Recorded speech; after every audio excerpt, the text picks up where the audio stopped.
This is Otaku No Video, episode 24. More of the same. Review time! Huzzah! Let me go back and see where we stopped last time, because I don't remember, and I know we talked about Ga-Rei Zero. I actually watched episode 2 of that. Ah, yeah, what did you think? It's episode 1 with a little bit more information. Mm-hmm. If they keep doing this to me, I'm not watching anymore, because I don't care. I mean, it was... less of it happened. Agreed, but I mean, it was... Actually, what really showed me that they were running out of money was there's a pause in the last third of the episode where they just look at each other for about 7 seconds. And it's like, yeah, you're either, either you're not getting, like, any ratings because of episode 1, which it would actually be hilarious. Or the type of animation you're using is just way more expensive than whatever budget you have. But either way, I'm looking for us to, hopefully we'll go somewhere with this.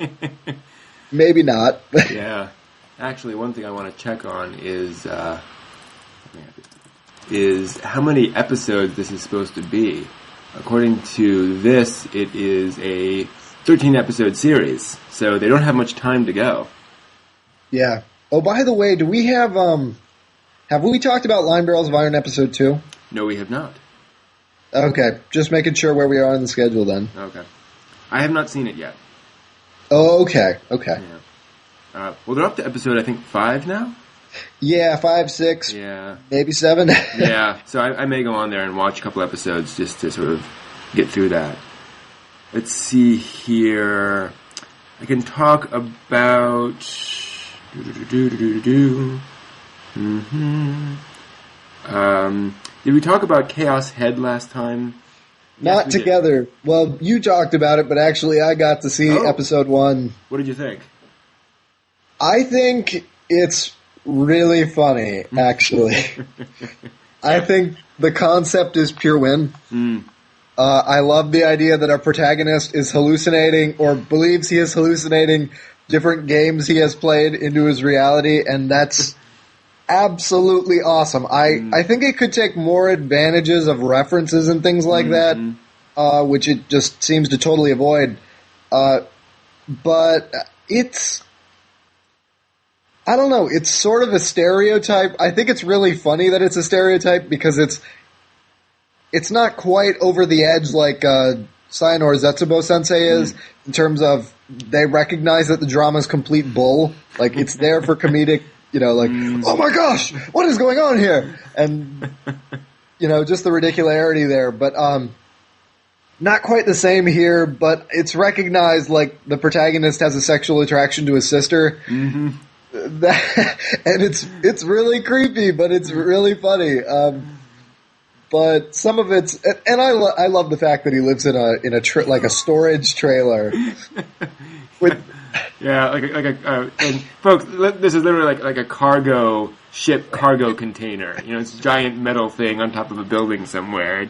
It is hilarious. Yeah, it's not really striking, but I think I'm going to follow it. I'm interested in seeing where it go, or rather where it doesn't go, because I actually think that everything else is more interesting than where they're trying to push the story, so to speak. I will give it credit for the fact that it does get legitimately creepy at a few points. Those sequences, for me certainly were, okay, this is definitely, not just your normal sort of horror show. So I'll give them that there certainly is something interesting going on there.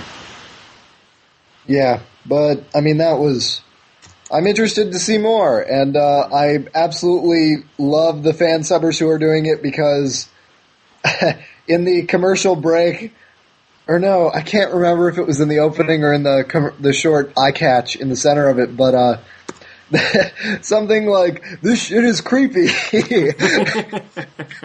or like, "The following shit is weird," or something like. It was really funny. That's great. Yeah, it was great to see halfway through the show or whenever I saw it. But yeah, did you get a chance to watch Kannagi? I have not. I got through the first episode of that. I think I'd started watching it last time and it crashed on me. It is by the writer of Read or Die and Kamichu, which is, that for me is enough. And basic story is that teen boy carves sort of this statue out of the wood from a holy tree that was chopped down, only to discover the holy tree really was a holy tree, and by doing that he carved a totem, which caused the spirit of the tree to manifest in his house as a cute girl, of course, and who was horrified to discover that her tree has been chopped down, and so she's kind of screwed. But worse, this has caused a bunch of impurities to manifest in the world. And right now they manifest as little, black bugs, which she now has to destroy. And unfortunately for the protagonist, the first thing that she sort of does when she comes down as she's trying to, learn things about reality is she turns on television and watches a magical girl show.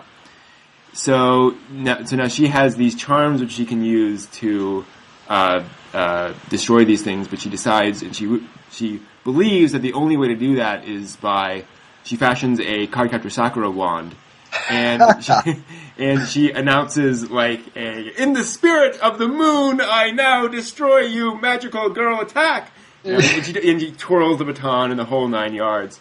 And it works, because it literally is a charm that she's made out of this thing, so it literally does destroy these things. So apparently the plot is that she becomes sort of this magical girl destroyer, but in this very realistic real world scenario. So lovely animation, really good writing as expected, and fun characters. To give you an idea of the style, after she's come back and we've had the various things back and forth, she decides she's going to live there in his house, and so he's going to sleep in a futon in the main room. She's sleeping in his room. And we just stay on him for a few seconds, and you hear the door open, and his eyes open. You hear her walking down the hall, open the door, close the door. You hear a toilet flush, and he goes, even goddesses have to... And we cut to the end, and then we do the end credits. So it's okay, yeah, so we're going there. But that was kind of a neat thing. Did you watch Skip Beat? No, I haven't touched that at all. It's kind of interesting. Let me see if I can remember what's going on with this. Actually, yeah. Basically, main girl has a jerk boyfriend who's taking advantage of her to become a high fashionista guy, and she then finds out, and this is all first episode, so I'm not spoiling anything. She finds out that he is basically using her, so she decides she's going to beat him at his own game. And so she kind of starts as not a wallflower, but definitely sort of trampled on. And as soon as she finds out, she then becomes confident. The main interesting thing is, it's very much a comedy almost all the way through. Actually, very Kadocha style. I would say it is very Kadocha influence.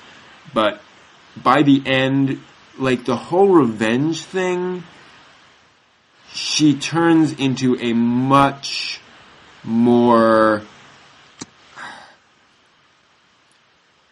She's so consumed by it that the new personality she has